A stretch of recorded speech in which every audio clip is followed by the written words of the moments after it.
नमस्कार। दोपहर समाचार में आपका स्वागत है।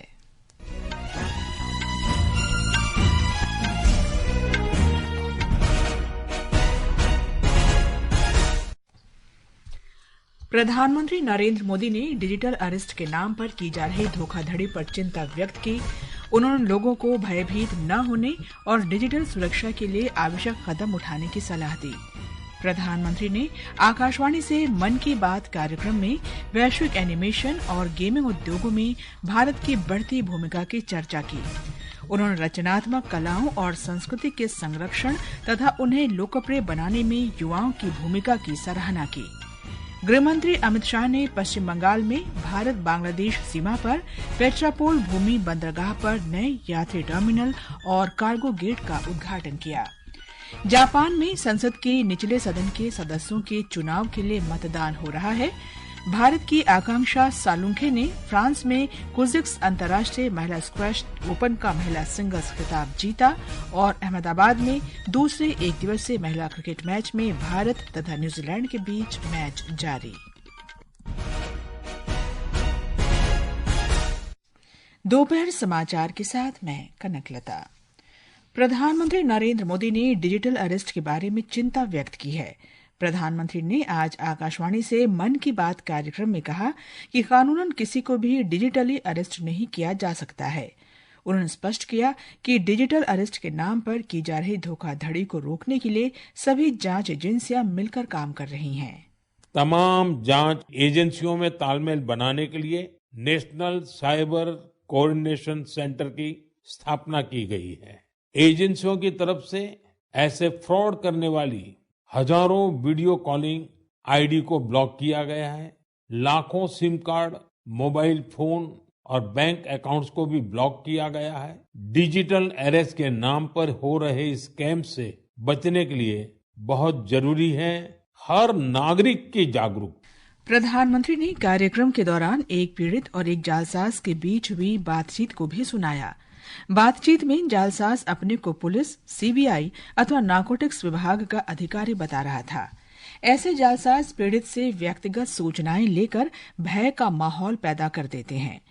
प्रधानमंत्री ने कहा कि हर वर्ग और आयु समूह के व्यक्ति डिजिटल अरेस्ट के शिकार हुए हैं और उन्हें भय के चलते लाखों रुपए गंवाने पड़े हैं। उन्होंने लोगों से अपील की कि वे ऐसे फर्जी कॉल आने पर भयभीत न हो। प्रधानमंत्री ने डिजिटल सुरक्षा के लिए 3 उपायों की चर्चा की। मैं आपको डिजिटल सुरक्षा के 3 चरण बताता हूँ। रुको, सोचो, एक्शन लो। कॉल आते ही संभव हो तो स्क्रीनशॉट ले और रिकॉर्डिंग जरूर करें। दूसरा चरण है सोचो। कोई भी सरकारी एजेंसी फोन पर ऐसे धमकी नहीं देती, न ही वीडियो कॉल पर पूछताछ करती है, न ही ऐसे पैसा की मांग करती है। और तीसरा चरण कहता हूं, एक्शन लो। राष्ट्रीय साइबर हेल्पलाइन 1930 डायल करें। परिवार और पुलिस को सूचित करें।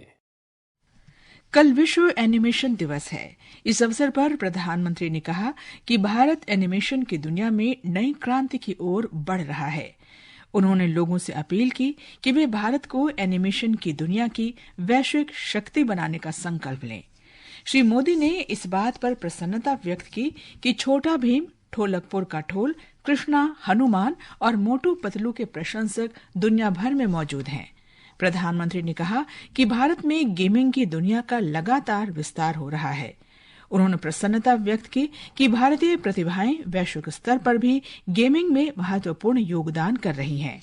प्रधानमंत्री ने कहा कि अब एनिमेशन एक ऐसा उद्योग बन गया है जो अन्य उद्योगों को भी ताकत दे रहा है और वीआर टूरिज्म इसका एक लोकप्रिय उदाहरण है। वीआर टूरिज्म बहुत फेमस हो रहा है। आज इस सेक्टर में एनिमेटर्स के साथ ही story tellers, writers, voice over experts, musicians, game developers, VR और एआर एक्सपर्ट्स, उनकी भी मांग लगातार बढ़ती जा रही है। इसलिए मैं भारत के युवाओं से कहूंगा, अपनी क्रिएटिविटी को विस्तार दे। क्या पता दुनिया का अगला सुपरहिट एनिमेशन आपके कंप्यूटर से निकले। अगला वायरल गेम आपका क्रिएशन हो सकता है। भारत के गेमिंग स्पेस का भी तेजी से विस्तार हो रहा है। प्रधानमंत्री ने आत्मनिर्भर भारत अभियान की सफलता पर प्रसन्नता व्यक्त की। उन्होंने कहा कि ये अभियान देश की सामूहिक चेतना का अंग बन गया है। कभी दुनिया में सबसे ज्यादा डिफेंस इक्विपमेंट खरीदने वाला भारत आज 85 देशों को एक्सपोर्ट भी कर रहा है। स्पेस टेक्नोलॉजी में भारत आज चंद्रमा के साउथ पोल पर पहुंचने वाला पहला देश बना है। लद्दाख के हानले में हमने एशिया की सबसे बड़ी इमेजिंग टेलीस्कोप मैस का भी उद्घाटन किया है। ये 4300 मीटर की ऊंचाई पर स्थित है। ये मेड इन इंडिया है। प्रधानमंत्री ने श्रोताओं से नवाचार और आत्मनिर्भर भारत संबंधी उदाहरण सोशल मीडिया पर साझा करने की अपील की। उन्होंने त्योहारों के इस मौसम में खरीदारी करते समय वोकल फॉर लोकल के मंत्र को ध्यान में रखने की अपील की। प्रधानमंत्री ने कहा कि इस वर्ष 2 महान नायकों सरदार पटेल और भगवान बिरसा मुंडा की 150वीं जयंती है। सरदार पटेल की 150वीं जयंती इस महीने की 31 तारीख को है। भगवान बिरसा मुंडा की 150वीं जयंती 15 नवंबर को मनाई जाएगी। इन दोनों महापुरुष ने अलग अलग चुनौतियां देखी, लेकिन दोनों का विजन एक था, देश की एकता। सरकार ने महान विभूतियों की 150वीं जन्म जयंती को राष्ट्रीय स्तर पर मनाने का निर्णय लिया है। मैं आप सभी से आग्रह करूंगा कि आप इस अभियान का हिस्सा बने। लौह पुरुष सरदार पटेल से जुड़े अपने विचार और कार्य #सरदार150 के साथ साझा करें और धरती आबा बिरसा मुंडा की प्रेरणाओं को बिरसा मुंडा 150 के साथ दुनिया के सामने लाए। प्रधानमंत्री ने अपने संबोधन में कैलीग्राफी का भी उल्लेख किया।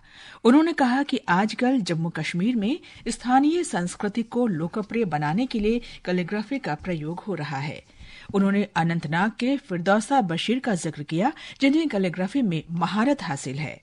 श्री मोदी ने छत्तीसगढ़ में नारायणपुर के बुटलू राम माथुर का भी उल्लेख किया, जो अबूझ माडिया जनजाति की लोक कला का संरक्षण कर रहे हैं। प्रधानमंत्री ने रूस के याकुत्स्क में कालिदास के अभिज्ञान शाकुंतलम के मंचन पर प्रसन्नता जताई।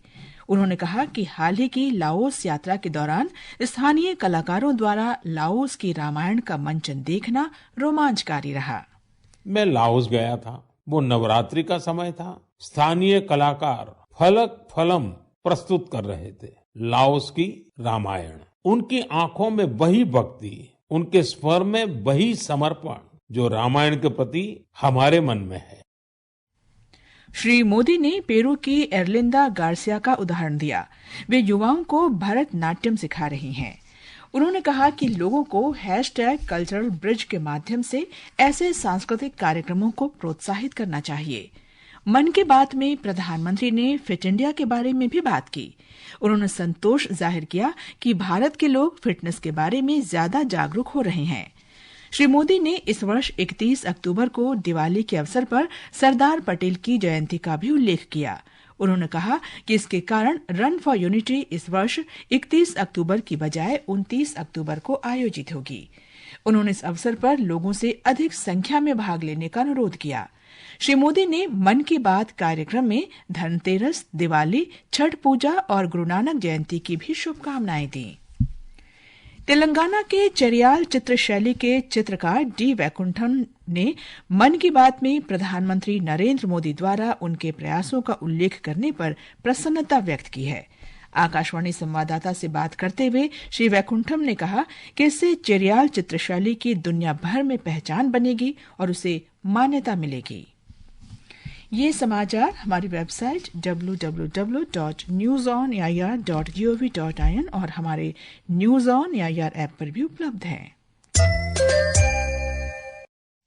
दोपहर समाचार में आपका फिर स्वागत है।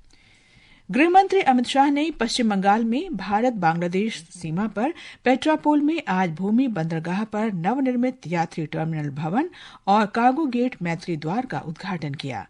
इस अवसर पर श्री अमित शाह ने कहा कि इस बंदरगाह के माध्यम से दोनों देशों के बीच व्यापार और वाणिज्यिक गतिविधियां होती हैं।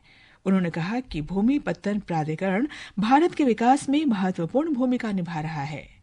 लैंड पोर्ट अथॉरिटी समृद्धि और शांति का एक द्वार बनकर रहा है। हमारे पड़ोसी राष्ट्रों से हमें जोड़ने का काम कर रहा है। हमारे वैध व्यापार को बढ़ावा देकर अवैध व्यापार को, स्मगलिंग को रोकने का काम करा है और समृद्ध राष्ट्र के निर्माण में एक बहुत बड़ी भूमिका आज लैंड पोर्ट अथॉरिटी निभा रहा है।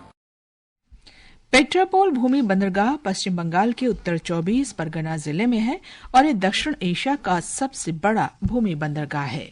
मैत्री द्वार दोनों देशों की सहमति से बनाया गया है। जापान में निचले सदन के लिए मतदान चल रहा है। सत्तारूढ़ लिबरल डेमोक्रेटिक पार्टी के नेता के रूप में शिगेरो इशिबा के चुने जाने के 3 दिन बाद ही इस चुनाव की घोषणा की गई। शिगेरो इशिबा ने आधिकारिक रूप से प्रधानमंत्री पद की शपथ भी नहीं ली है।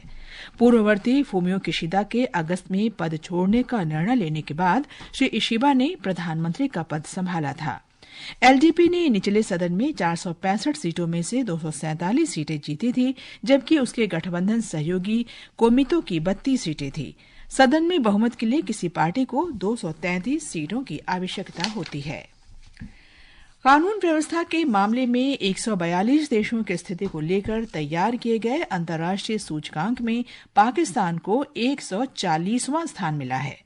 इस प्रकार कानून व्यवस्था की दृष्टि से पाकिस्तान को दुनिया के 3 सबसे खस्ताहाल देशों में माना गया है। सूचकांक में केवल माली और नाइजीरिया की स्थिति पाकिस्तान से कमजोर बताई गई है। सूचकांक में डेनमार्क, नॉर्वे, फिनलैंड, स्वीडन और जर्मनी सबसे ऊपर हैं। भारत को 98वां स्थान मिला है। ये समाचार आकाशवाणी से प्रसारित किए जा रहे हैं।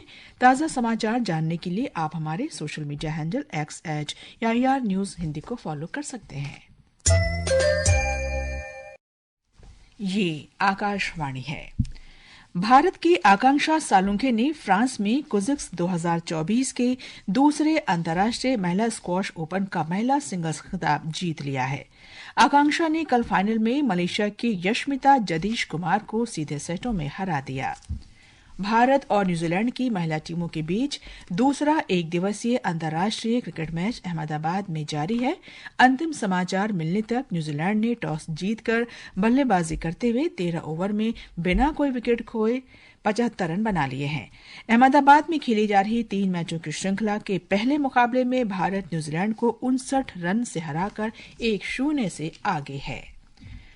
प्रधानमंत्री नरेंद्र मोदी और रक्षा मंत्री राजनाथ सिंह ने आज इन्फेंट्री दिवस के अवसर पर भारतीय सेना के सभी रैंक के सैनिकों और पूर्व सैनिकों के अदम्य साहस और देशभक्ति की भावना की सराहना की है। प्रधानमंत्री ने सोशल मीडिया पोस्ट में कहा कि सेना के जवान हमेशा दृढ़ता से प्रतिकूल परिस्थितियों का सामना कर राष्ट्र की रक्षा और सुरक्षा सुनिश्चित करते हैं। केंद्रीय प्रदूषण नियंत्रण बोर्ड ने दिल्ली में वायु गुणवत्ता स्तर को बहुत खराब श्रेणी में रखा है। बोर्ड ने आज दोपहर बाद 1 बजे राष्ट्रीय राजधानी में वायु गुणवत्ता सूचकांक 360 दर्ज किया। 0 से 50 के बीच का AQI अच्छा माना जाता है, 51 से 100 के बीच संतोषजनक, 101 से 200 के बीच मध्यम, 201 से 300 के बीच खराब और 301 से 400 के बीच बहुत खराब माना जाता है। 401 से 450 के बीच का वायु गुणवत्ता सूचकांक गंभीर माना जाता है। स्पेन के राष्ट्रपति पेड्रो सांचेज आज से भारत की 3 दिन की यात्रा पर रहेंगे। विदेश मंत्रालय ने कहा है कि उनकी पहली भारत यात्रा है। स्पेन के किसी राष्ट्रपति का 18 साल बाद भारत दौरा हो रहा है। अंत में मुख्य समाचार एक बार फिर। प्रधानमंत्री नरेंद्र मोदी ने डिजिटल अरेस्ट के नाम पर की जा रही धोखाधड़ी पर चिंता व्यक्त की। उन्होंने लोगों को भयभीत न होने और डिजिटल सुरक्षा के लिए आवश्यक कदम उठाने की सलाह दी। प्रधानमंत्री ने आकाशवाणी से मन की बात कार्यक्रम में वैश्विक एनिमेशन और गेमिंग उद्योगों में भारत की बढ़ती भूमिका की चर्चा की। उन्होंने रचनात्मक कलाओं और संस्कृति के संरक्षण तथा उन्हें लोकप्रिय बनाने में युवाओं की भूमिका की सराहना की। गृह मंत्री अमित शाह ने पश्चिम बंगाल में भारत बांग्लादेश सीमा पर पेट्रापोल भूमि बंदरगाह पर नए यात्री टर्मिनल और कार्गो गेट का उद्घाटन किया और भारत की आकांक्षा सालुंखे ने फ्रांस में कुजिक्स अंतर्राष्ट्रीय महिला स्क्वॉश ओपन का महिला सिंगल्स खिताब जीता। इसके साथ ही दोपहर समाचार का ये अंक समाप्त हुआ। नमस्कार।